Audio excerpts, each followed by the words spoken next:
Eleanor Blackwood, a proud cattle baroness forced into an arranged marriage with a seemingly poor rancher, discovers her new husband is actually one of the wealthiest cattle barons in America.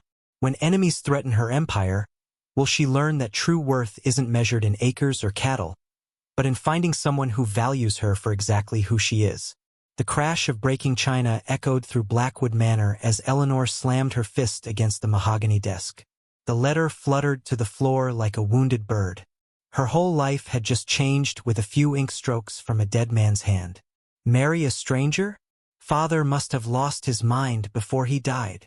Eleanor's voice trembled despite her efforts to remain calm.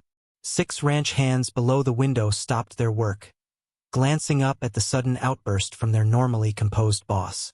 Eleanor Blackwood never lost her temper, except when someone questioned her right to run the biggest cattle ranch in 3 counties. The sun beat down on 5,000 acres of Texas grassland stretching as far as the eye could see. All hers. Or was it? The lawyer's letter spelled out her father's final wishes in cruel black and white. Marry by her 33rd birthday, just 3 months away, or watch half her kingdom slip into her greedy cousin Richard's hands. Maggie, her housekeeper since childhood, bent to retrieve the fallen paper. Her weathered hands smoothed the crumpled edges with care.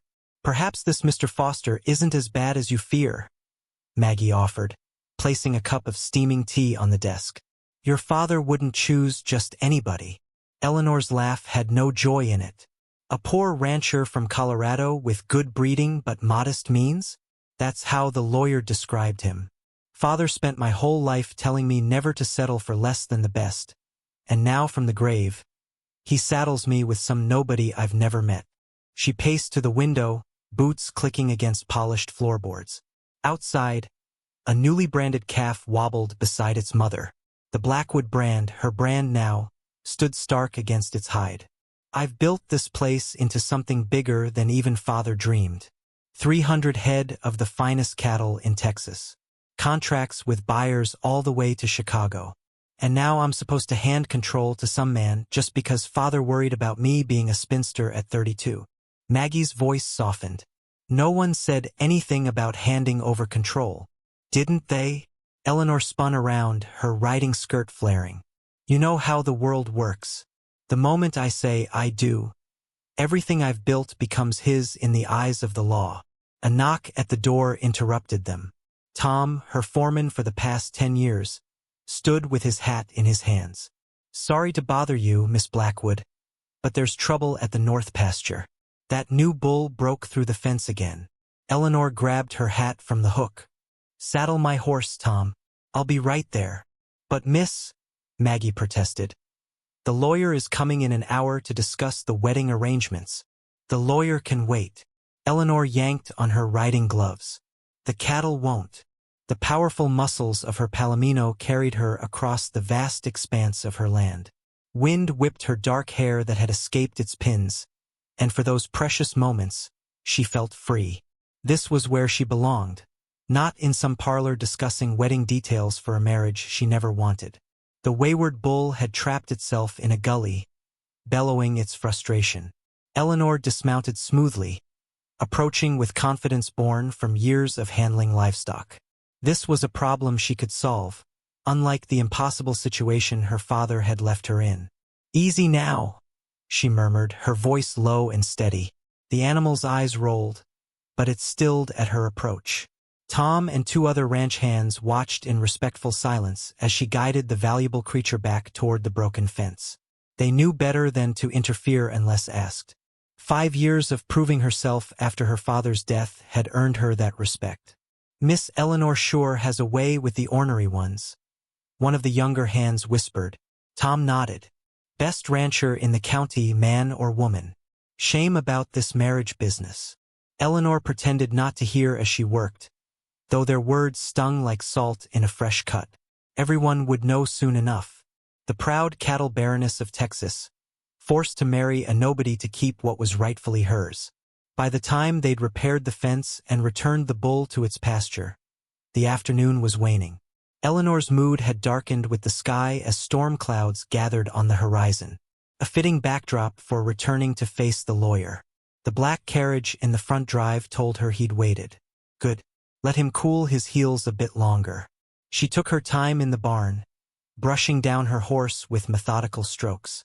You'd never let someone tell you what to do, would you, Thunder? She whispered into the animal's velvety ear. Thunder whickered softly in response, nudging her pocket for the apple she always carried. When she finally entered the study, the lawyer, a thin man named Peterson with spectacles that never seemed to sit straight, jumped to his feet. Miss Blackwood, we've been waiting for over an hour. Cattle don't run on city schedules, Mr. Peterson. Eleanor didn't bother removing her dusty boots or riding clothes. Let him see exactly who she was dealing with. She glanced at the other man in the room, expecting the lawyer's assistant. Instead, a well-dressed gentleman she'd never seen before stood by the fireplace. His clothes weren't fancy, but they fit well on his tall frame. His face, partially hidden by a neatly trimmed beard flecked with premature gray, revealed nothing. Who's this? She demanded, suddenly conscious of her wind-blown appearance. Miss Blackwood, Peterson said with forced patience. May I present Mr. James Foster? He arrived on the afternoon train, a day earlier than expected. The bottom dropped out of Eleanor's stomach. The stranger, her future husband, studied her with keen eyes that missed nothing. His handshake was firm, his voice deep and unexpectedly cultured when he spoke. Miss Blackwood, I apologize for the surprise. The earlier train had a vacant seat. She straightened her spine, determined not to show how his sudden appearance had rattled her. Mr. Foster, you've come a long way for a business arrangement. Something flickered in his eyes. Amusement, perhaps? Is that how you see marriage, Miss Blackwood? A business arrangement, isn't it? You get a wealthy wife and I keep my inheritance. Seems like business to me. The lawyer cleared his throat nervously. Perhaps we should discuss the details of the arrangement. Tomorrow. Eleanor cut him off. Mr. Foster has had a long journey. He should rest before we negotiate terms. As she spoke, thunder rumbled outside, and rain began to lash against the windows. The sky had finally broken, matching the storm brewing inside her. Later, after a tense dinner where little was said, Eleanor stood at her bedroom window watching lightning illuminate the rain-soaked landscape. Somewhere out there, her cattle huddled against the storm. They needed her protection, her guidance. She'd given everything to this land. A flash of movement caught her eye. James Foster walking in the downpour, examining the outbuildings with careful attention. Not running for cover like a city dweller, but moving with the ease of a man accustomed to the elements. What was his game? Why would a man agree to marry a stranger unless there was something in it for him? The lawyer had called him a hard-working but humble rancher. But something about the way he carried himself, the intelligence in his eyes, made her wonder if there was more to James Foster than she'd been told. Sleep eluded her that night as questions circled like hungry wolves. Would she really go through with this marriage to a man she'd just met? Could she bear to lose half her ranch to Richard, who'd run it into the ground within a year? Was there any way out of the trap her father had set? As dawn broke, Eleanor made her decision. She would marry James Foster to keep her land. But she would never, ever give him control of her heart or her ranch. The cattle baroness of Texas would remain mistress of her own destiny, husband or no husband. But why couldn't she shake the feeling that James Foster was hiding something behind those thoughtful eyes? He's checking the fence posts again, Miss Eleanor. Maggie's voice mixed with the sizzle of bacon as she nodded toward the window. Third morning in a row. Up before the roosters, that one. Eleanor paused mid-bite, watching James Foster through the kitchen window. The rising sun painted his tall figure gold as he knelt to examine the soil near the eastern pasture. Not supervising others, doing the work himself, hands getting dirty. Curious behavior for a man who's about to marry into ownership of all this? Eleanor muttered, rising to pour herself more coffee. Most men would be sleeping late, enjoying their good fortune. A week had passed since James Foster's unexpected arrival. 7 days of polite conversations, careful observations, and growing confusion. He wasn't fitting any of the molds she'd prepared for him. Never seen a man so interested in your breeding records, Maggie continued, flipping the bacon with practiced ease. Spent 3 hours in the office yesterday going through them. Probably calculating how much he stands to gain, Eleanor said, but the words lacked conviction. Something about James Foster didn't match the fortune-hunting image she'd created. Outside, James straightened as Tom approached with 2 saddled horses. A brief conversation, nodding heads, then both men mounted and rode toward the north pasture where the new calves were being branded. Eleanor made a sudden decision. Tell Rodriguez to ready my horse. I think I'll join our guest on his morning tour. The day promised heat, but the early hour still held spring's coolness as Eleanor raced across the grassland. Her hair, pinned less severely today, threatened to break free with each gallop. She spotted the men near the branding pen and slowed her approach, curious to observe unseen for a moment. James wasn't watching from a distance. He was in the pen, sleeves rolled up, helping hold a calf while Tom applied the hot iron. The animal's frightened kick would have caught most city men unprepared, but James shifted his weight with the practiced ease of someone who'd done this hundreds of times before. Need another hand? Eleanor called, dismounting in one fluid motion. Both men turned, surprise evident on Tom's weathered face. James recovered more quickly, wiping sweat from his brow with a forearm. Always room for skilled help, Miss Blackwood. Though I wasn't expecting the boss herself to join the dirty work. There was that hint of amusement again in his eyes, as if they shared a private joke she wasn't aware of. My ranch, my calves, my brand, she replied, pulling on work gloves. I've never been afraid to sweat, Mr. Foster. Side by side they worked through the morning, falling into an unspoken rhythm that surprised Eleanor. James knew exactly when to tighten his grip, when to shift position, how to calm a frightened animal with a low whistle. Not the tentative actions of someone with limited experience, but the confident movements of a seasoned rancher. By midday, with 20 calves branded and released back to their mothers, Eleanor felt more confused than ever. She watched James laugh with the ranch hands, accepting a canteen of water from young Miguel with a genuine gracias, pronounced with decent accent. Your Spanish is passable, she commented as they rested in the shade of a lone oak tree. Necessary skill in Colorado, he replied, stretching his long legs. Many of the best ranch hands come from across the border. Colorado. She weighed the word carefully. Tell me about your ranch there. A shadow crossed his face, so quickly she almost missed it. Small operation compared to this. 100 acres, maybe 30 head of cattle. Yet you speak like someone who's managed much more. His eyes met hers directly.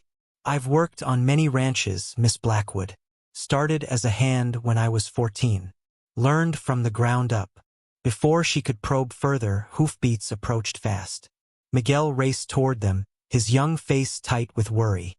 Miss Eleanor. Riders coming. Mr. Richard and his men. Eleanor's stomach twisted. Richard. Her cousin always had perfect timing for making trouble. How many? James asked, already on his feet. 5, senor. They have rifles. Eleanor mounted swiftly. Richard never visits without a reason, and it's never good. The scene at the main house was tense when they arrived. 5 horsemen, her cousin Richard at the center, dust-covered and sneering. 6 of her ranch hands formed a protective line on the porch, shotguns visible but not yet raised. Cousin, Richard called with false cheer as she dismounted. I heard rumors and had to see for myself. The proud Eleanor Blackwood, finally tamed by a husband. Not yet married, she corrected coldly. And certainly not tamed. State your business, Richard. Richard's gaze shifted to James, who stood slightly behind Eleanor's right shoulder. So this is the lucky man? Doesn't look like much. Something protective flared in Eleanor's chest. My choice of husband is none of your concern. But the ranch is, Richard smiled, revealing tobacco-stained teeth. Uncle's will was clear. You don't marry by your birthday, half of this becomes mine. Been measuring for curtains, cousin. Eleanor fought to keep her voice steady. You'll be disappointed then. The wedding is set for next month. Richard's smile didn't waver. Things happen, Eleanor. Weddings get delayed. Grooms get cold feet. His eyes flicked toward James again. Or meet with accidents. The threat hung in the air like gun smoke. Eleanor felt rather than saw James step forward. Mr. Blackwood, I presume?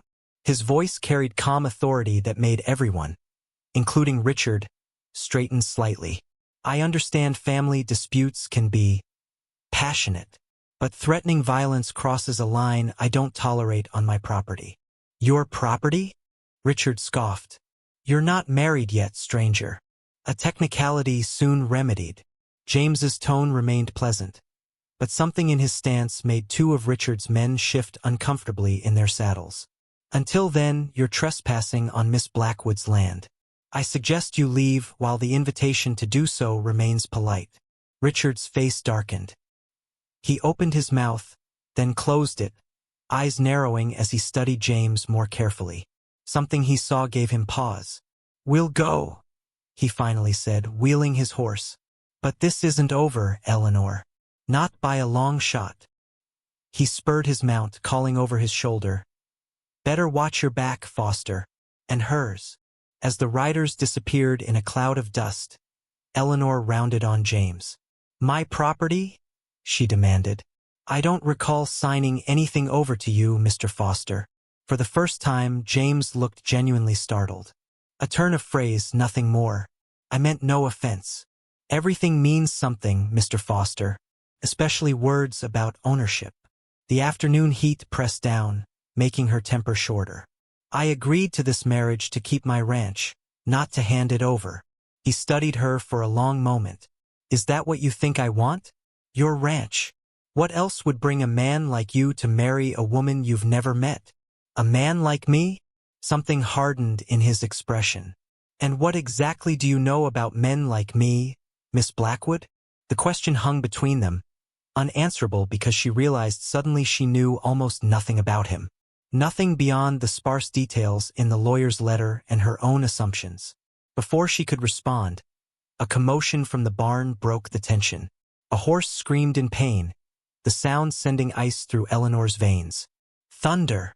She ran toward her beloved Palomino stall, heart pounding. The stable boy stood trembling outside the stall door. He just started thrashing, Miss Eleanor. I didn't do nothing to him. Inside, Thunder pawed frantically at the ground, foam flecking his muzzle. He reared when Eleanor approached, eyes rolling wildly. Get the doctor, she ordered, though she knew the nearest veterinarian was 2 hours' ride away. Stand back. James's calm voice cut through her panic as he eased past her into the stall. Be careful, she warned. He'll kick when he's frightened. But James approached with such quiet confidence that even the distressed animal seemed to pause. With gentle hands, he examined the horse's mouth, eyes, and finally lifted a foreleg to check the hoof. Poison, he said grimly. Someone mixed something into his feed. He turned to the ranch hands gathering at the stall door. I need milk, lots of it, and charcoal from the cook fire.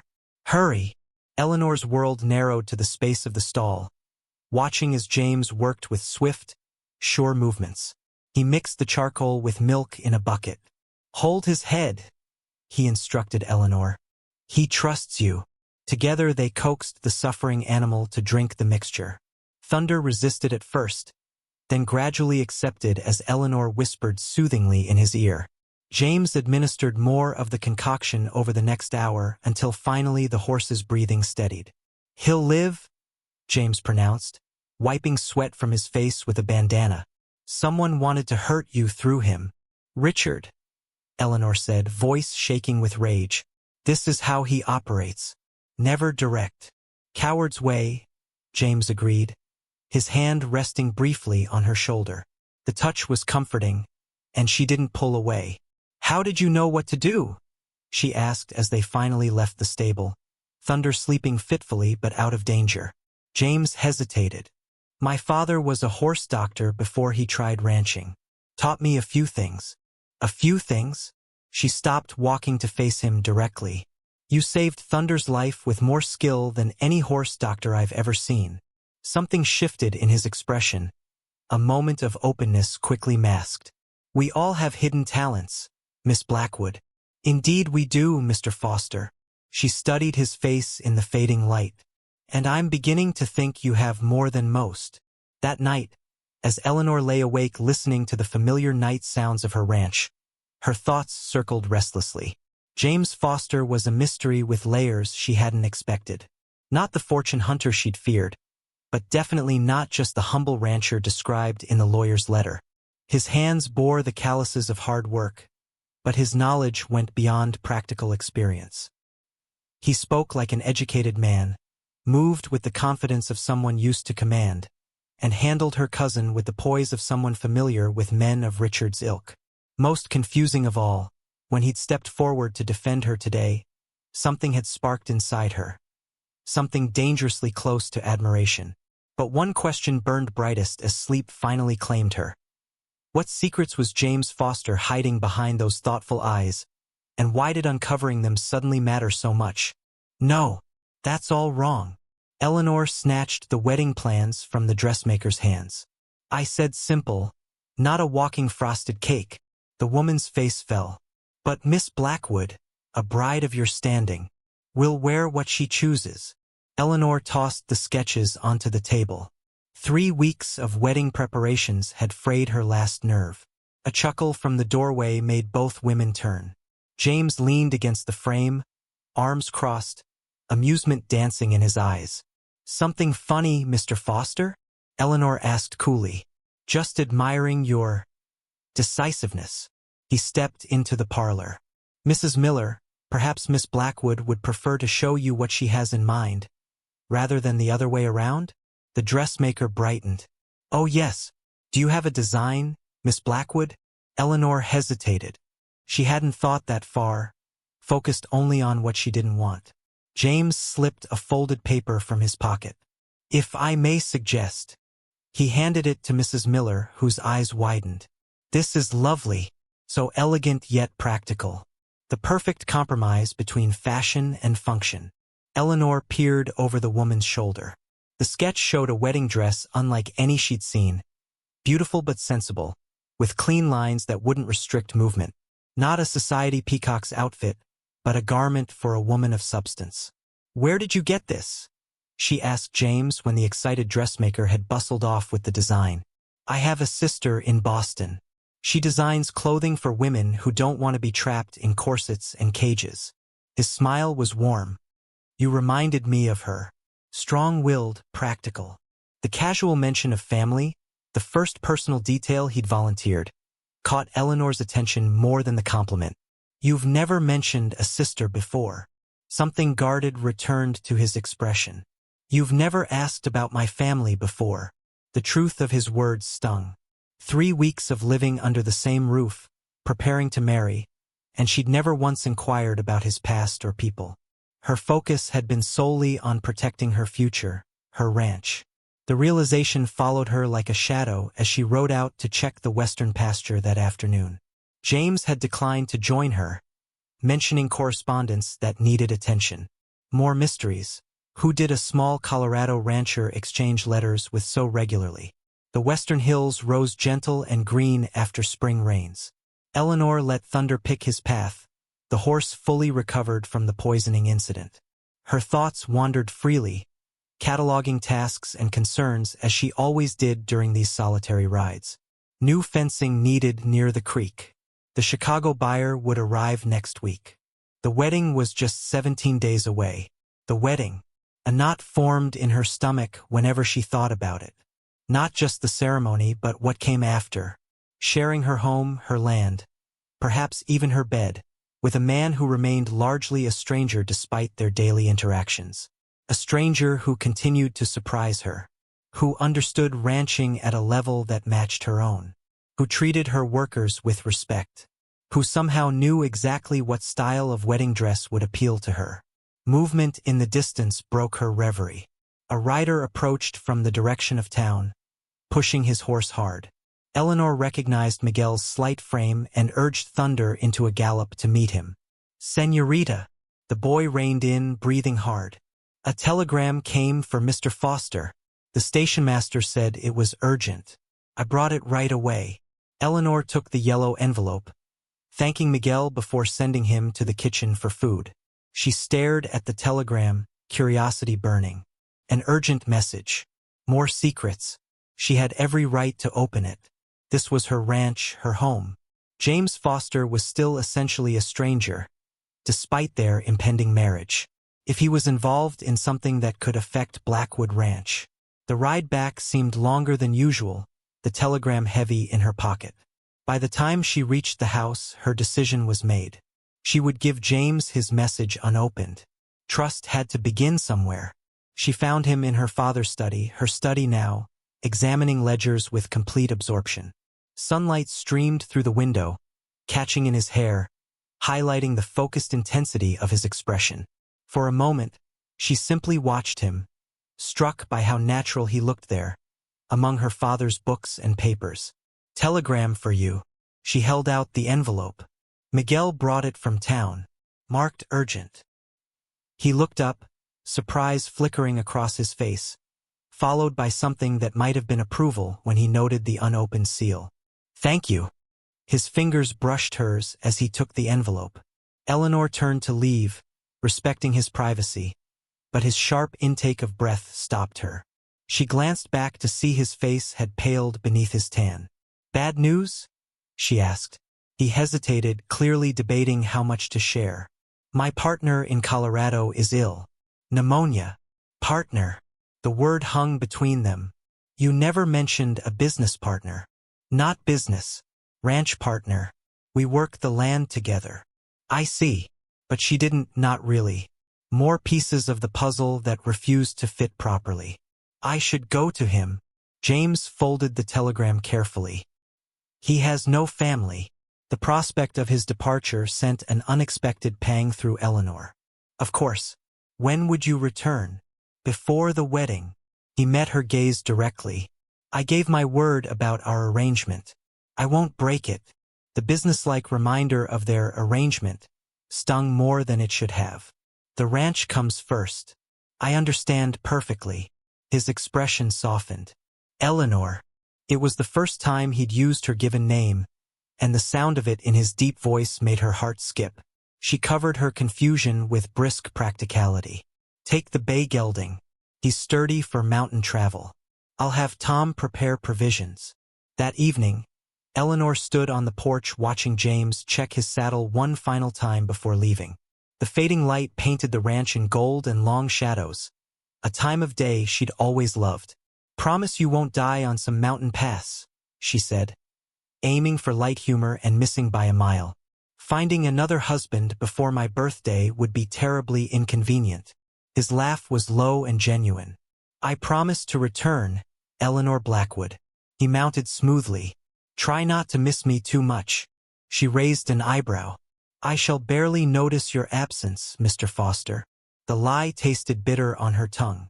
After he rode away, Eleanor retreated to the study, restless energy driving her to work late into the night. The ledgers James had been examining lay open on the desk. Something about their arrangement nagged at her memory. These weren't recent accounts, but records from 6 years ago, when her father was still alive. Why would James be interested in ancient history? She pulled out more books, searching for something she couldn't name.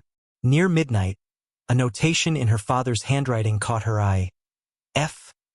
Enterprises, revolutionary breeding techniques, seek investment opportunity. F. Enterprises. Foster? Heart pounding. She dug deeper, finding correspondence between her father and various business contacts. One letter mentioned young Blackwood's protege making waves in Chicago cattle markets. Young Blackwood, her cousin Richard? Impossible. Her father had never trusted Richard with business matters. Another letter referred to JFB's innovative approach to crossbreeding. JFB, not Foster, but the pieces began to align in a pattern she hadn't expected.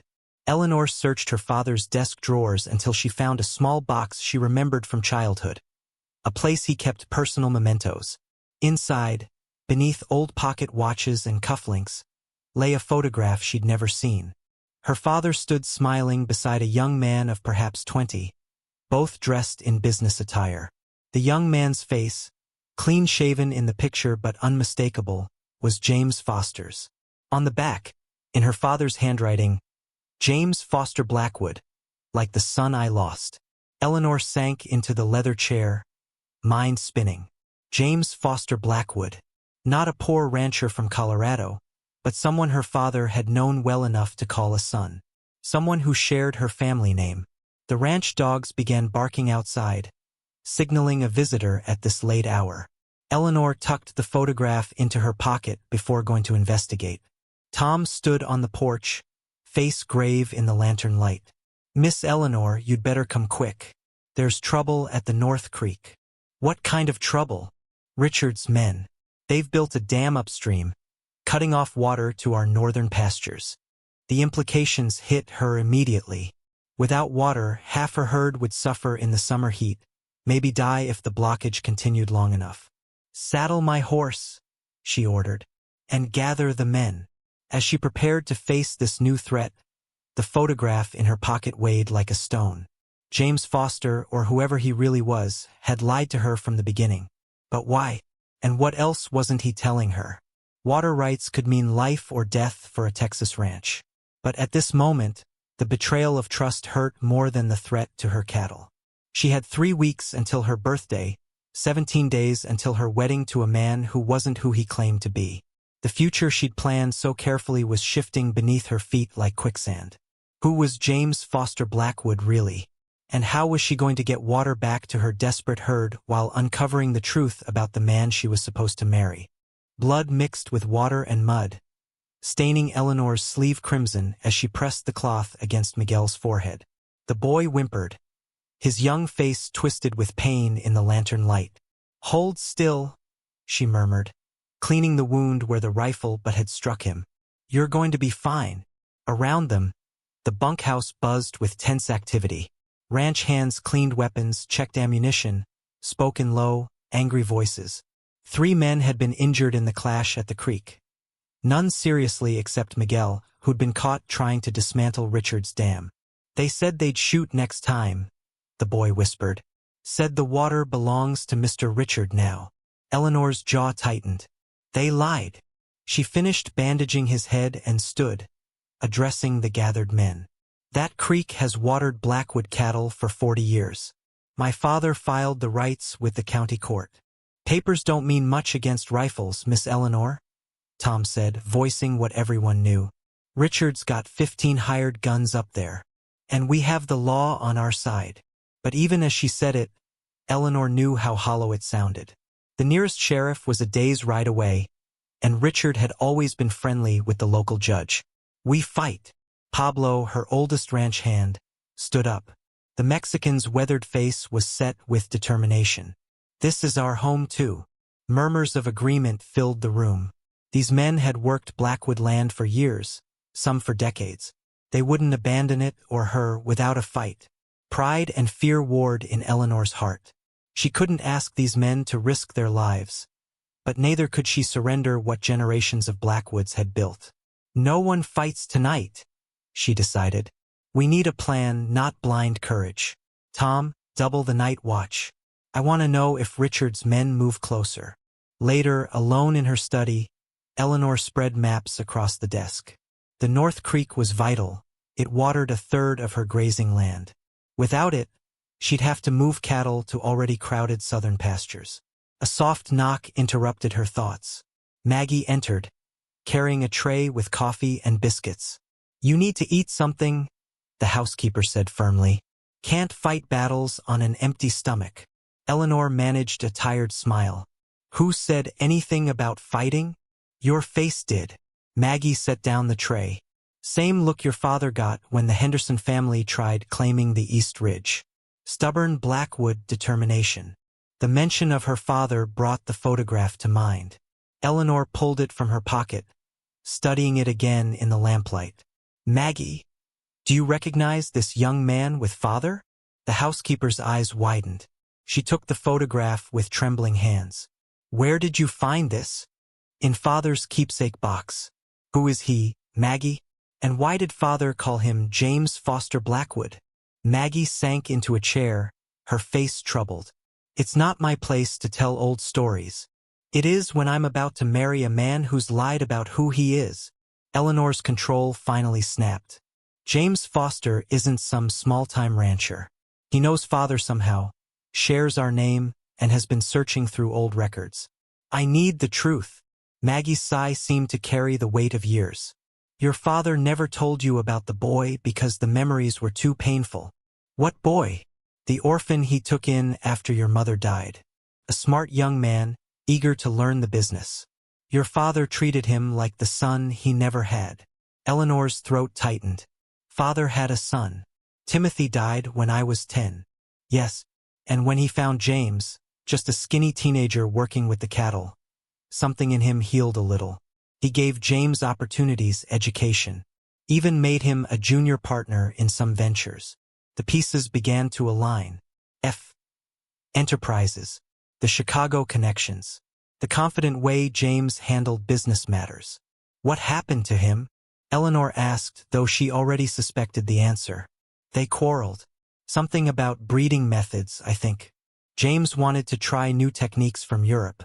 Your father was old-fashioned, wanted to stick with proven ways. Maggie shook her head. Stubborn, both of them. James left to start his own ranch. Your father never spoke of him again.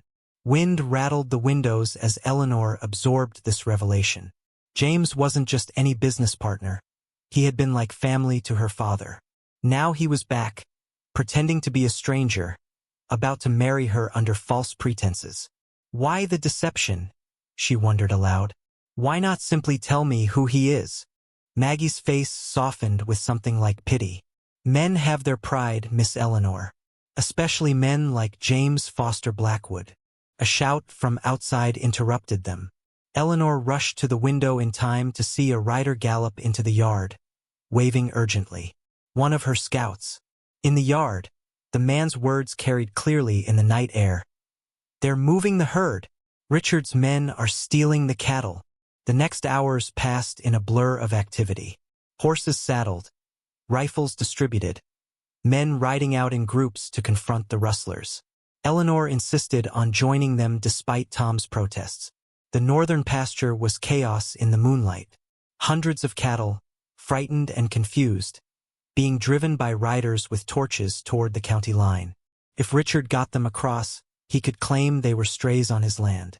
Eleanor's men spread out, trying to flank the rustlers without spooking the herd into a stampede. A shot cracked through the night. Then another. The cattle began to run. Head them off at the ravine, Eleanor shouted, spurring Thunder forward. She had to prevent the herd from plunging into the steep-sided gully, where many would be injured or killed. Hoofs thundered around her as she raced through the darkness, relying on Thunder's sure-footedness and her own knowledge of the land. She could see the ravine ahead, a darker shadow in the night. The lead steer was running straight for it. A rider suddenly cut in front of her, moving with reckless speed. Even in the dim light, she recognized the way he sat on a horse. James. He reached the lead steer just before the ravine, somehow turning the animal with shouts and the wave of his coat. The steer veered, and the others followed, disaster narrowly averted. More shots rang out. Eleanor saw a muzzle flash and James's horse stumble. Her heart lurched as both horse and rider went down in a tangle of limbs. Without thinking, she rode toward him. A bullet whined past her ear. Richard's men were firing wildly now, caring nothing for the cattle or the people in their way. She slid from Thunder's saddle, crouching beside James's still form. James! She shook his shoulder. Blood darkened his shirt, but his eyes opened at her touch. Eleanor! He gasped. Get down! He yanked her to the ground as more bullets sliced the air where she'd been. They lay pressed together behind his fallen horse, too exposed, as shots cracked around them. You're hurt, she said, finding the wound on his upper arm. Grazed. I'll live. His eyes searched her face. You shouldn't be here. My cattle. My fight. She risked a glance over the horse's body. The herd scattered, but at least they're not in the ravine. Your men. Driving back Richard's rustlers, I hope. She tore a strip from her petticoat to bind his arm. Can you ride? If I had a horse. His lips twisted in a pained smile. Whistling softly, Eleanor called thunder. The loyal Palomino approached cautiously, nickering at the smell of blood. We'll share, she decided, helping James to his feet. But when we're safe, you're explaining everything, James Foster Blackwood. His head snapped up. You know. Enough to know you've lied to me from the beginning. She helped him mount, then swung up behind him. The question is why? Before he could answer, riders appeared from the darkness. Her men, victorious and driving the remaining rustlers away. Tom's voice called out, making sure they were unharmed. The immediate danger had passed, but as they rode back to the ranch house, Eleanor knew the larger threat remained. Richard would try again. The water dispute wasn't settled, and the man sitting before her in the saddle, his blood seeping through her makeshift bandage, was still largely a mystery. Dawn was breaking as they reached the ranch, painting the horizon in shades of pink and gold. Eleanor helped James to the parlor where Maggie waited with hot water and bandages.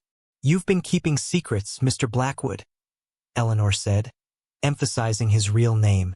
I think it's time for the truth. James met her gaze, pain and something like resignation in his eyes. Yes, I owe you that much. Outside, the dogs began barking frantically. Tom's voice called out in alarm, followed by shouts and the distinctive crack of rifles. Eleanor ran to the window in time to see flames leaping from the barn roof. Richard hadn't retreated after all. The real battle was just beginning, and she still didn't know if the man she was supposed to marry was truly an ally or just another threat to everything she held dear. The fire's orange glow reflected in the window glass, turning Eleanor's determined face to gold as she reached for her father's rifle mounted on the wall. This was Blackwood land. No one, not Richard, not James with his secrets, not anyone, would take it from her without the fight of their lives. Glass shattered against the library wall, mere inches from James's head. The envelope Eleanor had discovered fell from his frozen fingers as whiskey dripped down the expensive wallpaper. Liar! The word exploded from Eleanor's lips, her chest heaving with betrayal and rage. Outside, lightning split the sky, illuminating her fury in harsh white flashes. All this time, playing the humble rancher while you're... Eleanor, please. James reached toward her, but she backed away as if his touch might burn. Don't you dare Eleanor me. You're James Foster Blackwood, the cattle king of Colorado, owner of 15,000 acres and business partner to my father. She stabbed a finger toward the papers scattered across the floor. Did you enjoy watching me treat you like some charity case? Was it amusing to deceive me? Rain lashed against the windows like angry fists, mirroring her rage. In the 20 minutes since she'd discovered the hidden correspondence in his room, her world had tilted on its axis. Everything she thought she knew about her future husband was a lie. James's face showed no surprise at being discovered, only resignation mixed with something that looked dangerously like relief. I never claimed to be poor, he said quietly. I simply didn't correct assumptions. A lie by omission is still a lie. Eleanor snatched another crystal tumbler from the sideboard, considering throwing it too, but instead gripped it until her knuckles whitened. Why the deception? What possible reason could you have for hiding who you really are? Lightning flashed again, throwing James's features into sharp relief. The humble rancher mask had fallen away completely now. In its place stood a man accustomed to power, shoulders straight, gaze direct, presence filling the room. Would you have agreed to meet me if you'd known who I was? His voice remained gentle despite her fury. Would you have seen me as anything but a threat to your independence? The question struck too close to truth, feeding her anger. So you manipulated me instead? Played poor so I wouldn't see you coming for my land. James took a careful step forward, hands open at his sides. I don't want your land, Eleanor. I have more property than I can manage already. Then what do you want? The question came out softer than she intended, vulnerability creeping in beneath her anger. Before he could answer, Maggie burst through the door without knocking, something she never did. Miss Eleanor, Mr. James, come quick. The elderly woman's face was pale with fear. Riders approaching from the north ridge. 20 men, maybe more. They've set fire to the outer fences. The information doused Eleanor's personal rage like cold water. Outside matters demanded immediate attention. She and James would have to finish this confrontation later. Richard, they said in unison. Personal quarrel momentarily forgotten. In the hallway, they found Tom distributing rifles to the ranch hands. The foreman's face was grim. Looks bad, Miss Eleanor. They've cut us off from the north pasture. Cattle are scattered. James took command so naturally that no one questioned it. Not even Eleanor. How many men can you arm, Tom?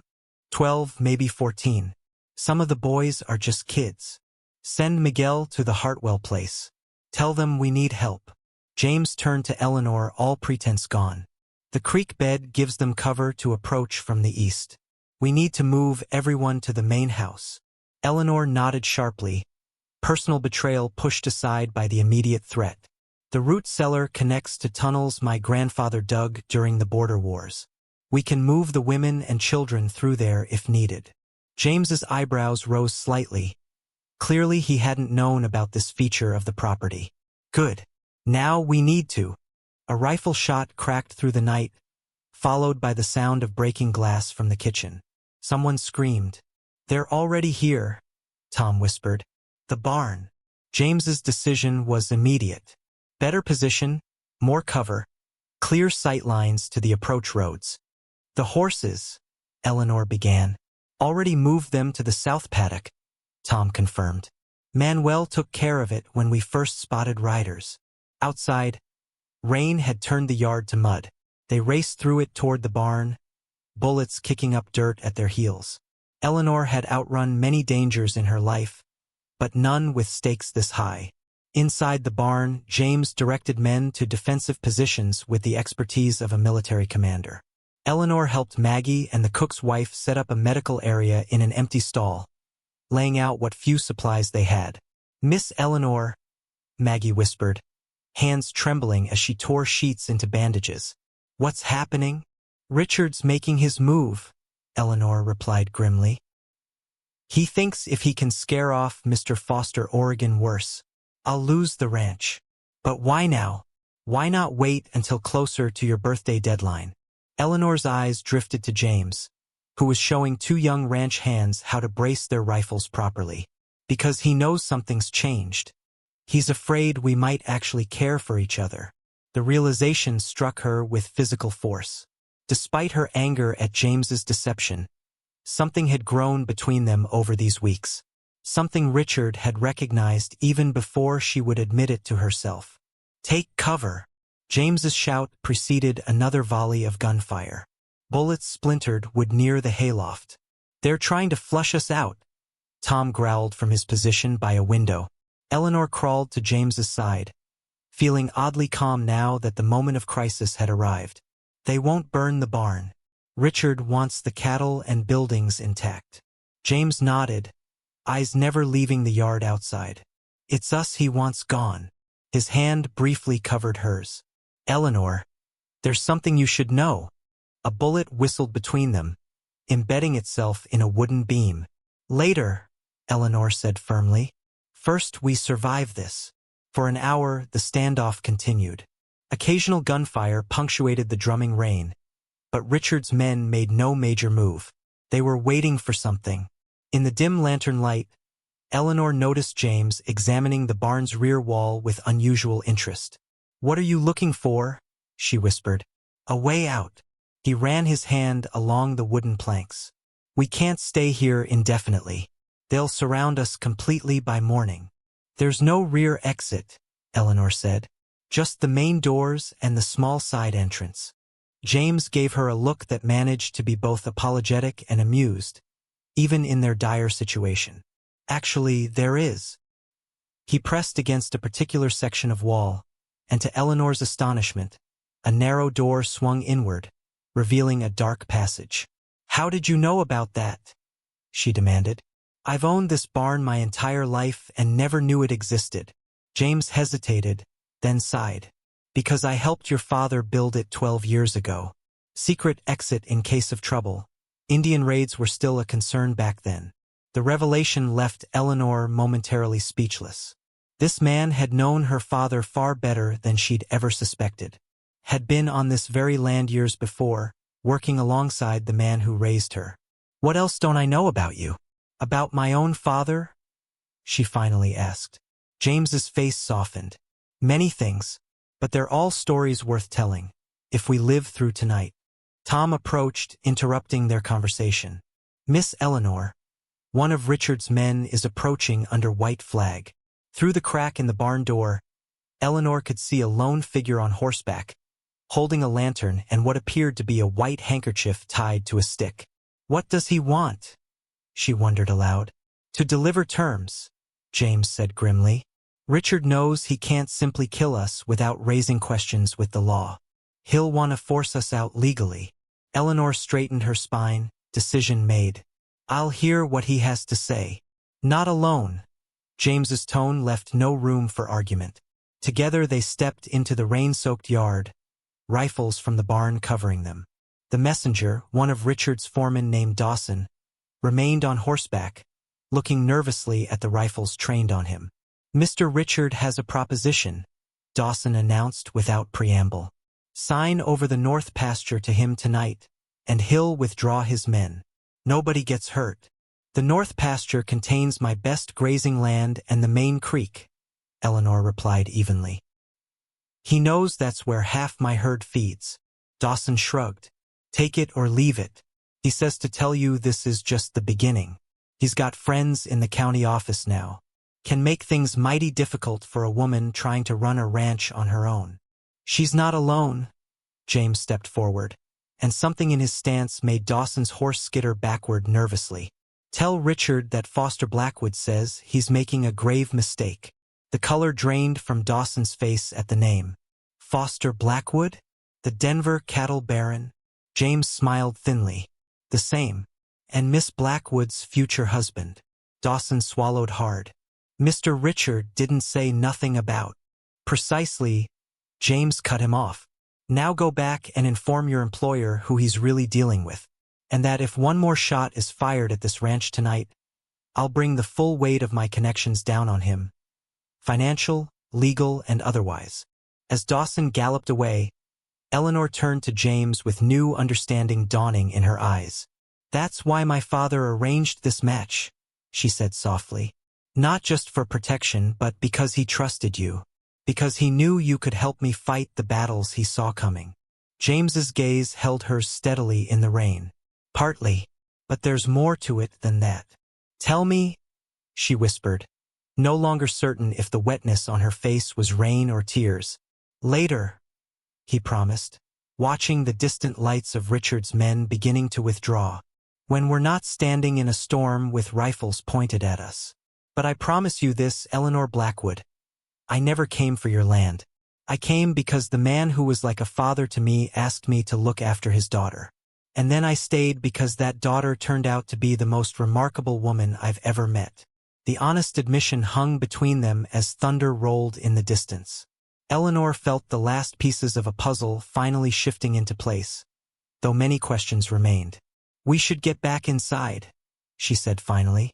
"This conversation isn't finished." James nodded, his eyes never leaving hers. "Far from it." As they turned toward the barn, Eleanor knew that whatever came next, with Richard, with the ranch, with this complicated man beside her, nothing would ever be the same again. The cattle baroness of Texas had finally met her match, and he wasn't at all who she'd expected him to be. Fog clung to the ground like phantom snakes as dawn broke over Blackwood Ranch. Eleanor stood at the kitchen window, watching the pale light reveal the damage from last night's attack. Fence posts splintered by bullets. Muddy hoofprints tearing up her mother's flower beds. A broken window in the foreman's cabin, its glass glittering like fallen stars on the wet ground. "They'll be back," Maggie murmured, placing a steaming cup of coffee in Eleanor's hands. "Richard's never been one to give up easily." Eleanor sipped the bitter brew, grateful for its warmth. "No, he hasn't. But neither am I." After Richard's men had withdrawn last night, the ranch had settled into uneasy quiet. James had organized the hands into watch shifts while Eleanor tended to young Miguel, who'd taken a bullet graze to his arm while racing to the Hartwell place for help. Now, in the kitchen's familiar comfort, Eleanor found a moment to breathe and to think about the revelations that had turned her world upside down. James Foster Blackwood, not a poor rancher but a wealthy cattle baron in his own right. Her father's business partner and friend. A man who had known her family for years while remaining a stranger to her. The sound of boots on the porch interrupted her thoughts. James entered, his face lined with exhaustion but eyes alert. He'd obviously been up all night, keeping watch while she'd finally collapsed into fitful sleep around midnight. "The north pasture is secure for now," he reported, accepting coffee from Maggie with a grateful nod. "I sent riders to check the herd. Most scattered during the gunfire, but Tom thinks we can round them up before nightfall." "If Richard gives us that long," Eleanor replied. She studied him over the rim of her cup, seeing him with new eyes. No wonder he'd known so much about ranching, about her father's breeding program, about handling difficult situations. He wasn't playing at being competent, he truly was. "We need to talk," she said finally, "about everything you've been hiding." James nodded, the weariness in his face deepening. "We do. But first—" He pulled a folded piece of paper from his jacket pocket. "This arrived by messenger just now. From Richard's lawyer." Eleanor unfolded the document, skimming its legal language with growing disbelief. "He's filed an injunction claiming I'm mentally unfit to manage the ranch?" Her voice rose with indignation. "On what grounds?" "Apparently, agreeing to marry a penniless rancher proves you're not of sound mind to make business decisions." James's mouth quirked in a humorless smile. "Ironic, considering." Eleanor slapped the paper against the table. "This is absurd. No judge would." "Judge Wilkins might," James interrupted gently. "Richard's been currying favor with him for months. Expensive gifts, invitations to dine at the governor's mansion." "How would you know that?" The question snapped out before Eleanor could stop it. James hesitated, then seemed to reach a decision. "Because I've been watching Richard since your father died. Jacob, your father, suspected Richard might make trouble if anything happened to him. Asked me to keep an eye out." The casual use of her father's first name struck Eleanor anew. These men had been friends, true friends, while she'd been kept in the dark. "You've been spying on my family for years?" The betrayal stung afresh. "What gave you the right?" "Your father gave me the right," James answered simply. "He was worried about you. I've managed just fine without either of you interfering in my life." Eleanor shot back, temper flaring. James's eyes darkened. "Have you? Then why did you agree to marry a stranger just to keep your land?" The question hit its mark. Eleanor turned away, unable to face the truth in his words. She had been desperate, not that she'd ever admit it. A commotion outside saved her from responding. Through the window, she saw Tom racing toward the house, his horse kicking up mud. "Trouble," she said, already moving toward the door. They met Tom on the porch steps, his normally stoic face tight with worry. "They've dammed the creek, Miss Eleanor," he reported breathlessly. "Cut off water to the north pasture completely. Cattle can't last more than a day without it." James cursed under his breath. "Clever. If we can't water the herd, we'll have to move them. And moving them means driving them right past Richard's property," Eleanor finished, seeing the trap clearly, "where he can claim they strayed onto his land. Or stampede them," James added grimly, "causing damage he could sue you for." Eleanor's mind raced through options, each worse than the last. "Could we break the dam?" Tom shook his head. "They've got men guarding it. At least 10, all armed." "The underground spring," James suddenly suggested. "The one you mentioned last night. Could we channel it to create a new water source?" Eleanor frowned. "Maybe, but it would take days of digging, and the cattle need water now." For a moment no one spoke.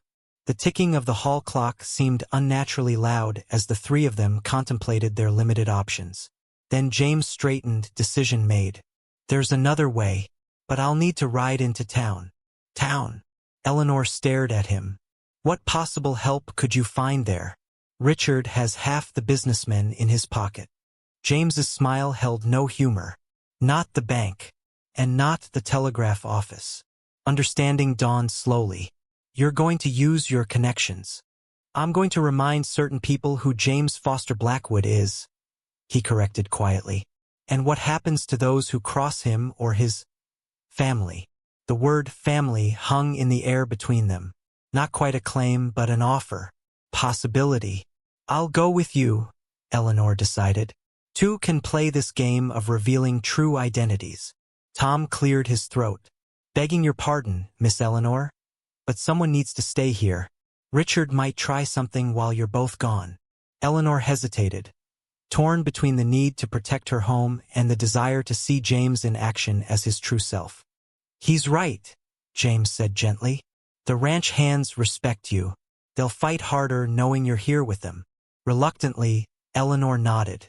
Fine, but Tom goes with you. I want someone I trust watching your back. And someone reporting exactly what I do and say? James's eyes crinkled slightly, the first hint of genuine amusement she'd seen since discovering his secret. Eleanor didn't deny it. Precisely. As the men prepared to leave, Eleanor caught James's arm, drawing him aside. Before you go, tell me one thing honestly, she demanded quietly. Why did my father never tell me about you? About your friendship? Pain flickered across James's face. He wanted to, many times, but I asked him not to. Why? The hurt in her voice was impossible to hide. James looked down at her hand on his arm, then met her eyes directly. Because I wanted to meet you as a man, not as your father's friend or business partner, not as someone you felt obligated to welcome. So you decided deception was better? The words held less heat now, curiosity replacing anger. A chance to know you as you truly are, without the weight of expectations or history, he corrected softly. To see if what your father told me about his remarkable daughter was true. And was it? Eleanor found herself holding her breath. James's smile transformed his tired face. He undersold you considerably, Miss Blackwood. With that, he tipped his hat and strode toward the waiting horses, leaving Eleanor to wonder exactly what her father had told this man about her, and why it had mattered enough for him to cross states to find out for himself. The long day stretched endlessly as Eleanor supervised the emergency water deliveries to the closest cattle. Young ranch hands drove wagons filled with barrels to the most vulnerable animals, while older hands stood guard with rifles. By mid-afternoon, dark clouds gathered again, promising rain that would temporarily solve their water problem. Eleanor found herself on the porch, watching the horizon for riders, for storm clouds, for any sign of change. Maggie joined her, knitting needles clicking softly. He'll be back, you know. Who? Richard or Mr. Foster? Eleanor tried to keep her tone light. Both, Maggie replied with the confidence of age. Richard because he's greedy. Mr. James because... She paused, considering. Because he looks at you the way your father used to look at your mother. Eleanor's heart stuttered. Don't be ridiculous. This is a business arrangement. Is it? Maggie's needles never slowed. Then why has he been watching out for you all these years? Your father died 4 years ago, child. A business obligation wouldn't last so long. Before Eleanor could formulate a response, hoofbeats sounded from the south road. She shaded her eyes against the lowering sun, making out 3 riders approaching fast. Something's wrong, she murmured, recognizing James's tall form in the lead, riding hard. The men thundered into the yard, James swinging down before his horse fully stopped. His face was grim as he strode toward her. Richard's men attacked the bank, he announced without preamble. Tried to steal the records of your father's will and your property deeds. Eleanor gasped. Were they successful? No. James's voice was hard as steel. I arrived in time to stop them. But in the process. What? Eleanor demanded when he hesitated. In the process, I may have been forced to reveal exactly who I am to the entire town. He ran a hand through his dusty hair.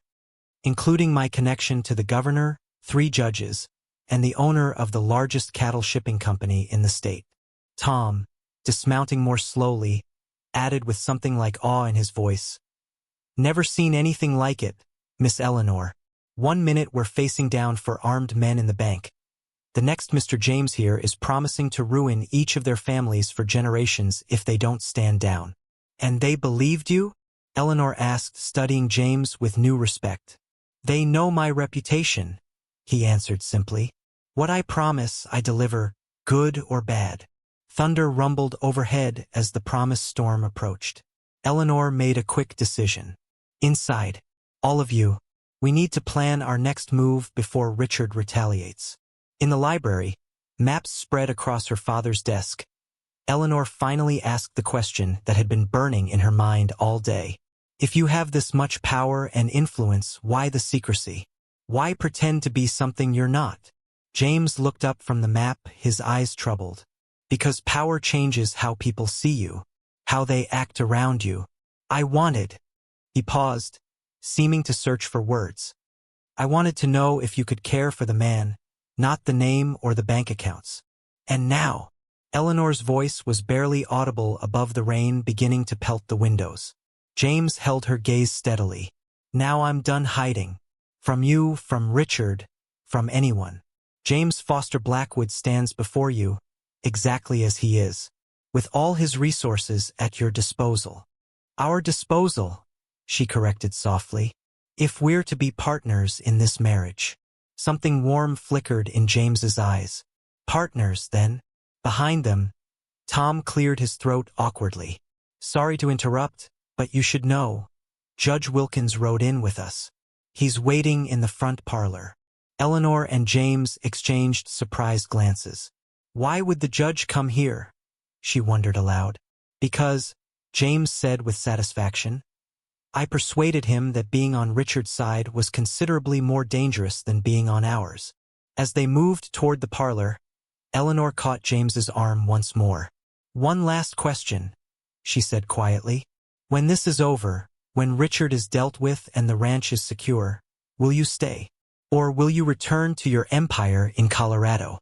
The vulnerability in her question hung between them, impossible to take back. James's hand covered hers, warm and calloused from real work despite his wealth. "Where would you have me be, Eleanor Blackwood?" The answer rose to her lips unbidden, surprising in its certainty after so much doubt. "Here," she whispered, "as my partner in truth, not just in name." Lightning flashed, illuminating his face as he smiled. No longer the humble rancher or the powerful cattle baron, but simply a man looking at a woman he admired. "Then here I shall remain," he promised, "for as long as you'll have me." Together they stepped forward to face the judge, no longer opponents but true allies at last, the cattle baroness of Texas and the man who had crossed mountains to find her. "Your signature here, Miss Blackwood, and yours beside it, Mr. Blackwood." Judge Wilkins pushed the document across the polished mahogany desk, his earlier arrogance replaced by careful deference. Outside the study windows, morning sunlight streamed across the ranch, turning dewdrops to diamonds on the grass. Eleanor hesitated, pen hovering above the paper. "And this will permanently block Richard from making any further claims against Blackwood Ranch?" "It does more than that," James replied, his voice holding a note of satisfaction. "It forces him to sell his own property and leave the county entirely." The judge nodded, jowls quivering. "Most irregular but entirely legal. Mr. Richard Blackwood's documented attacks against this property constitute criminal activity. This agreement is his only alternative to prison." Eleanor met James's eyes across the desk. So much had changed in the 3 days since Richard's attack on the ranch. Judge Wilkins had proven remarkably cooperative after James revealed his connections to the governor. Richard had been caught trying to destroy water survey documents at the county office. And most surprising of all, Eleanor had found herself working in perfect harmony with the man she'd once viewed with suspicion. "Sign it," she decided finally. "It's time to end this." Their signatures side by side looked right somehow. Not just on this document, but for the future. The thought no longer frightened her. As the judge gathered his papers with nervous efficiency, Eleanor walked to the window. In the distance, ranch hands were rebuilding the damaged fences. The cattle that had scattered during Richard's attack were being rounded up and returned to their pastures. Her world was healing. "He's gone," James said quietly, joining her at the window after showing the judge out. "Rode out this morning with what he could carry." "Good riddance," Eleanor murmured. "Though I almost pity him." "Almost." James chuckled. "Your generous heart does you credit. But Richard made his choices." The quiet moments stretched between them, comfortable in a way Eleanor would have found impossible to imagine weeks earlier. So much remained unsaid, yet somehow she felt they understood each other now. The study door opened as Maggie entered with coffee and a newspaper. "Special delivery from town," she announced, setting down the tray. "And the mail carrier said to tell you congratulations. It's all anyone's talking about." "What is?" Eleanor asked, reaching for the paper. The headline blazed across the front page: "Cattle King Weds Texas Baroness. Largest ranching empire in America formed." Eleanor's jaw dropped. "But we haven't even." "Papers never let facts get in the way of a good story," James observed mildly, though his eyes showed concern as he watched her reaction. "I'm sorry if this presumes too much." Instead of the outrage she might have felt weeks ago, Eleanor found herself laughing. "Well, at least they got my title right. Baroness has a nice ring to it." Relief flooded James's face. "Then you're not angry? About the newspaper?" "No." She set it down, turning to face him directly. "But I am wondering about something. Our wedding was scheduled for next week, before all this happened. Is that still your intention?" The question hung between them, honest and direct. No more secrets, no more assumptions. James stepped closer, his expression serious. "My intention has always been to honor your father's wishes, Eleanor. But now, I find my own wishes matter more." "And what are those?" she asked, her voice steady despite the flutter in her chest. "To marry you, not for your land or your cattle or your father's will, but because these past weeks have shown me the kind of woman you are." His voice deepened with emotion. "Brilliant, stubborn, fiercer than any person I've ever known. The kind of partner I've spent my life looking for without realizing it." Eleanor found herself speechless, the sincerity in his words stealing her prepared responses. Before she could gather her thoughts, Tom appeared at the door, his expression troubled. "Sorry to interrupt, Miss Eleanor, but there's a situation at the North Pasture. Those Texas fever ticks we've been worried about, they've shown up in the herd." The romantic moment shattered as reality intruded. Cattle fever could destroy everything they just fought to protect. "How many animals?" James asked, immediately focusing on the practical. "6 showing symptoms so far. I've had the boys separate them." Eleanor was already moving toward the door. "We'll need to check every head for ticks, and burn the grass in the affected areas." James nodded. "I've dealt with this in Colorado. I know some treatments the veterinarians here might not have tried yet." Side by side they strode from the house, personal matters set aside once more for the ranch's needs. Yet somehow Eleanor thought this crisis felt different from all the others. For the first time, she wasn't facing a problem alone. The North Pasture buzzed with grim activity as ranch hands examined cattle for the deadly parasites. Eleanor worked alongside her men, her fine riding skirt already stained with mud and blood from checking animals. Nearby, James supervised the construction of a dipping vat where they would treat the affected animals.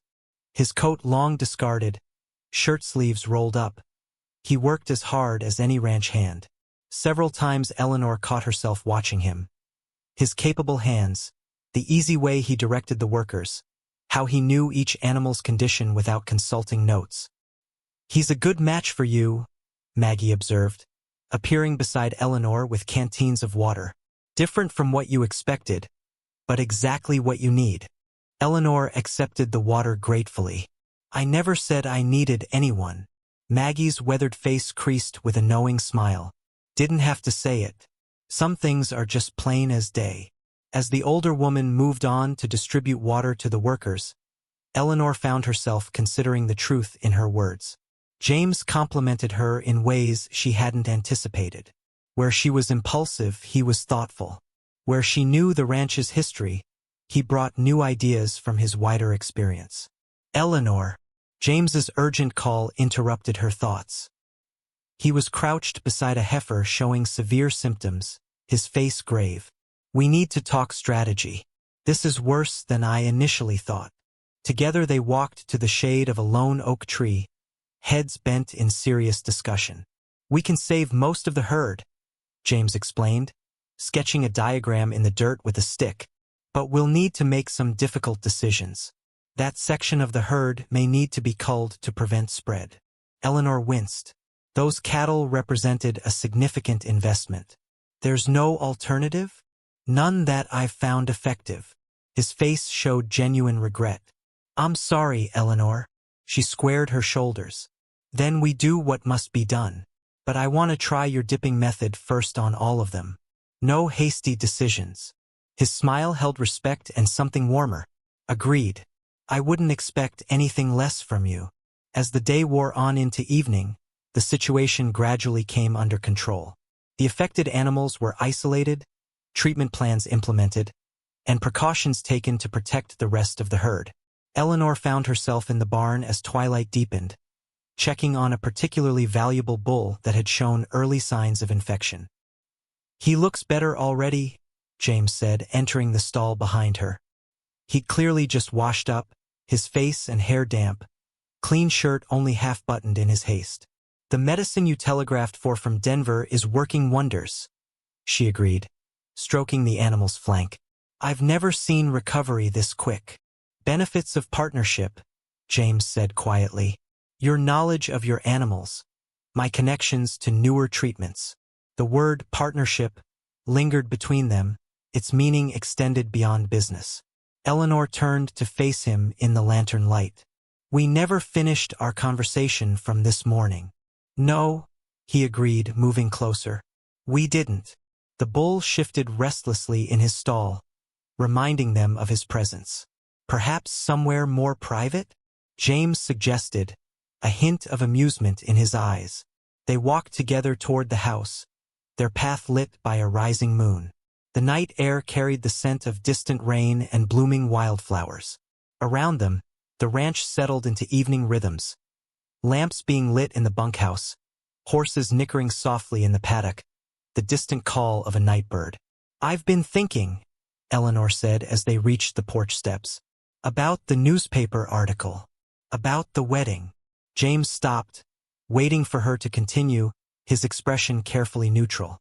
I don't want to marry you just because my father arranged it, she said firmly, or because it protects the ranch, or because it creates the largest cattle empire in the West. Something flickered in his eyes, disappointment perhaps, until she continued. I want to marry you because these past weeks have shown me who you truly are, James Foster Blackwood. Not the humble rancher pretending to be poor, not the wealthy cattle baron with powerful connections, but the man who works alongside ranch hands without complaint, who knows how to save my horse from poison and my cattle from fever ticks, who looks at me as an equal, not a woman who needs managing. James stepped closer, moonlight casting half his face in shadow. Is that a yes, Eleanor Blackwood? Will you marry me? Not for land or legacy, but for ourselves. Her answer was to close the distance between them, her hand finding his. Yes, but on one condition. Name it, he said immediately. No more secrets. Ever. Partners in everything. His smile transformed his face, years seeming to fall away.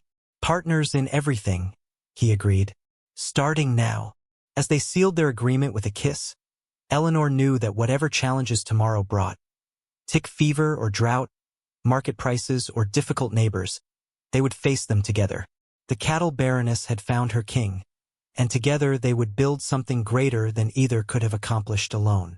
But first they had a wedding to plan, and if the newspaper was to be believed, all of Texas was waiting to see it happen. Church bells rang out across the small town of Cedar Creek, their joyful pealing drawing curious onlookers from shops and homes. No ordinary Sunday service had caused such excitement. Today marked the wedding of Eleanor Blackwood to James Foster Blackwood, an event that had brought visitors from as far as Chicago and Denver. "You can still change your mind?" Maggie fussed, adjusting the delicate lace veil over Eleanor's dark hair. "No shame in having second thoughts." Eleanor caught the older woman's weathered hands in her own. "Not a chance. I've never been more certain of anything." The last month had transformed Blackwood Ranch. The fever ticks that threatened their cattle had been contained thanks to James's innovative treatments. The damaged fences were repaired, stronger than before. And most remarkably, the adjoining property, once Richard's, now purchased by James, had been integrated into their operations, expanding their grazing lands by nearly 2,000 acres. But the greatest transformation had been within Eleanor herself. The fiercely independent woman who'd resented the very idea of marriage now stood in her mother's wedding gown, heart racing with anticipation rather than dread. "It's time," announced Tom from the doorway, uncomfortably handsome in his Sunday best. As her oldest friend and foreman, he'd agreed to walk her down the aisle in her father's place. The small church overflowed with guests, ranch hands and their families, local shopkeepers, and a surprising number of well-dressed strangers Eleanor assumed were James's business associates.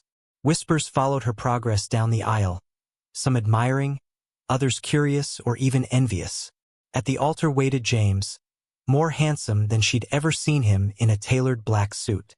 The humble rancher disguise had been fully abandoned, revealing the confident businessman beneath. Yet when he took her hand, his fingers trembled slightly, betraying that this moment meant as much to him as it did to her. "Dearly beloved," the minister began, his voice carrying to the back of the packed church. Eleanor barely heard the familiar words that followed. She found herself studying James's face, noting details she'd somehow missed before, the tiny scar near his right eyebrow, the flecks of gold in his brown eyes, the way one corner of his mouth lifted slightly higher than the other when he smiled.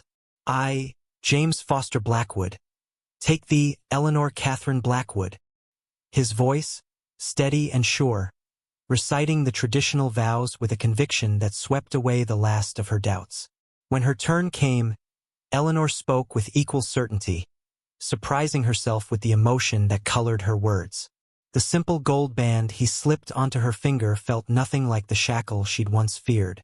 Instead, it felt like a promise of partnership, of respect, of something she hadn't dared name yet. "I now pronounce you husband and wife." The kiss that sealed their union was brief but tender, mindful of the watching congregation. But the look that passed between them afterward spoke of private promises to be fulfilled later. Outside, rice and flower petals showered them as they emerged into the bright May sunshine. Eleanor laughed, a sound of pure joy that surprised even herself. Beside her, James beamed with pride, his hand warm and secure around hers. "Mrs. Blackwood," he murmured for her ears alone as they made their way to the waiting carriage. "Mr. Blackwood," she replied with matching formality, though her eyes danced with mischief. "Or should I call you the Cattle King, as the newspapers insist?" "Only if I may call you Baroness," he countered, helping her into the flower-decked carriage that would carry them to the reception at Blackwood Ranch. The journey back to the ranch allowed a brief moment of privacy. James took advantage, capturing her hand and bringing it to his lips. "Happy?" he asked simply. Eleanor nodded, unable to find adequate words for the emotion filling her chest. A month ago, she'd viewed this marriage as a necessary sacrifice to save her ranch. Today, she understood it was the beginning of something far more valuable than land or cattle. The reception sprawled across the ranch's front lawn, where tables had been set with the Blackwood family's finest china and silver. Flowers from Eleanor's mother's garden decorated every surface. A small orchestra played while guests mingled, sampling food prepared by cooks brought in from the finest hotel in Austin. Standing at the edge of the celebration, Eleanor watched James move among the guests. He spoke with equal ease to wealthy bankers and rough-handed ranch hands, his natural charm bridging social divides. Occasionally, his eyes sought her across the crowd, as if reassuring himself she was still there. "Quite a change from the humble rancher who arrived on your doorstep," observed a voice beside her. Eleanor turned to find an elderly gentleman she didn't recognize, distinguished in appearance with silver hair and shrewd eyes. "I'm sorry, I don't believe we've been introduced," she said politely. "Samuel Winthrop," he replied with a slight bow. "James's banker from Denver. Known him since he was a penniless orphan with nothing but determination and your father's letter of introduction." "My father's letter?" Eleanor repeated, curiosity piqued. Winthrop nodded, sipping champagne. "Jacob Blackwood saw something in that 17-year-old boy that few others did. Wrote to me personally asking me to give the lad a chance. This boy will build an empire one day, he told me." Jacob was right, as usual. Eleanor absorbed this new piece of information about her husband's past. "You've known James a long time, then? Long enough to never have seen him look at anyone the way he looks at you," Winthrop replied candidly. "The man has built a fortune, but I suspect he'd trade it all for what he's found here." Before Eleanor could respond, James appeared at her side, hand settling naturally at the small of her back. "I see you've met Sam," he observed, eyes warm with affection for the older man. "Been telling tales about me, I suppose?" "Only the respectable ones," Winthrop assured him with a wink to Eleanor. "Saving the truly scandalous stories for when your bride knows you too well to be frightened off." Their laughter was interrupted by Tom clinking a spoon against his glass, calling for attention. It was time for the traditional toasts. James led Eleanor to the head table, where they sat hand in hand through speeches both touching and humorous. Finally, it was James's turn to speak. He rose, glass in hand, commanding the attention of the gathering without effort. "Many of you know me as James Foster Blackwood, the cattle baron from Colorado," he began, his deep voice carrying easily across the lawn. "Others came to know me as the supposed poor rancher who arrived to marry Miss Eleanor Blackwood in an arranged match." Murmurs and chuckles rippled through the crowd. "The truth, as always, lies somewhere in between.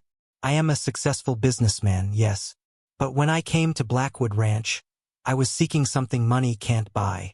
His gaze dropped to Eleanor, seated beside him. "I was seeking a partner worthy of respect and admiration, someone who would challenge me, match me, and make me better than I could be alone." He raised his glass higher. "To my wife, Eleanor, the strongest, most capable, most extraordinary woman I've ever known. The true power behind Blackwood Ranch. Yesterday, today, and for all our tomorrows." Glasses lifted across the gathering, voices joining in the toast. "To Eleanor." Touched beyond words, Eleanor rose to stand beside her husband. The crowd fell expectantly silent.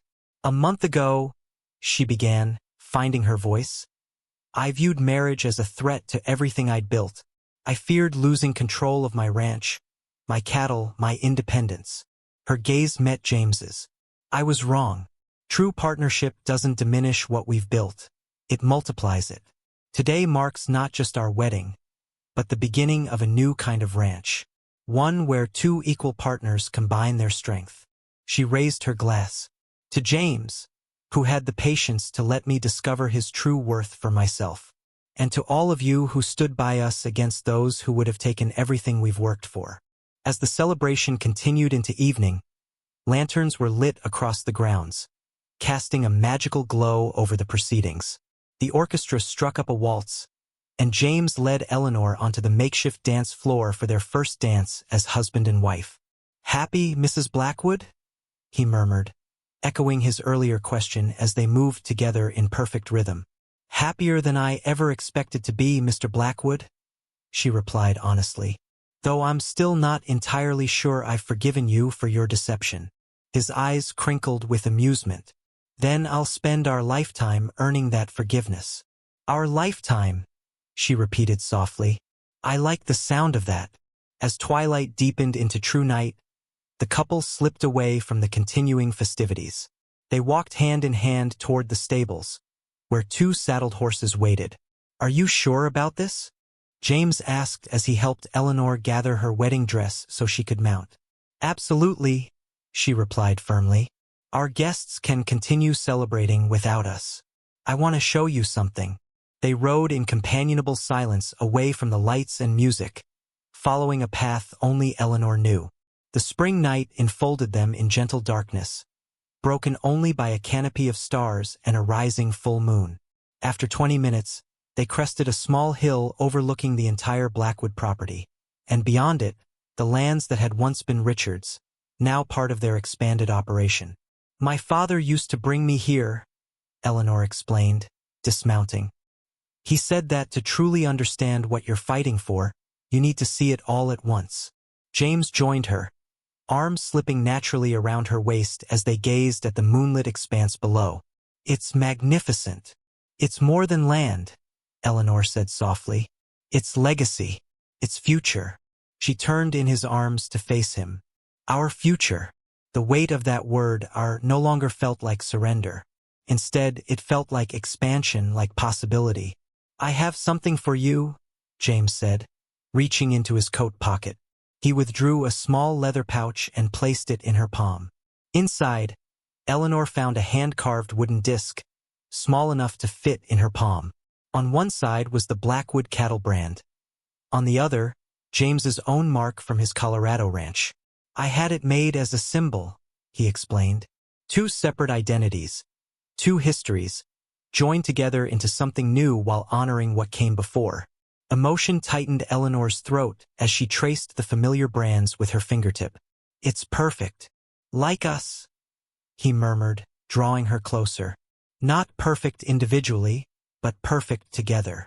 The kiss they shared beneath the Texas stars held none of the restraint of their church ceremony. This was a private promise, a sealing of their partnership in all ways. When they finally broke apart, Eleanor laughed softly. What will people say? The fearsome cattle baroness, tamed by marriage after all. James shook his head, moonlight silvering his hair. Not tamed, never that. Enhanced, perhaps, completed, as am I. They stood together on the hilltop, the vast ranch spread below them like a kingdom. But unlike the fairy tales Eleanor had scorned as a child, this was no story of rescue or surrender. This was a tale of two equals finding in each other the missing piece they hadn't known they sought. "Shall we go home?" James asked eventually, his voice soft in the night air. Eleanor nodded, taking his hand as they returned to their horses. "Home," she agreed. Together, as they rode back toward the distant lights of Blackwood Ranch, their ranch, Eleanor reflected on the strange path that had brought them here. An arranged marriage that had become a choice. A deception that had revealed truth.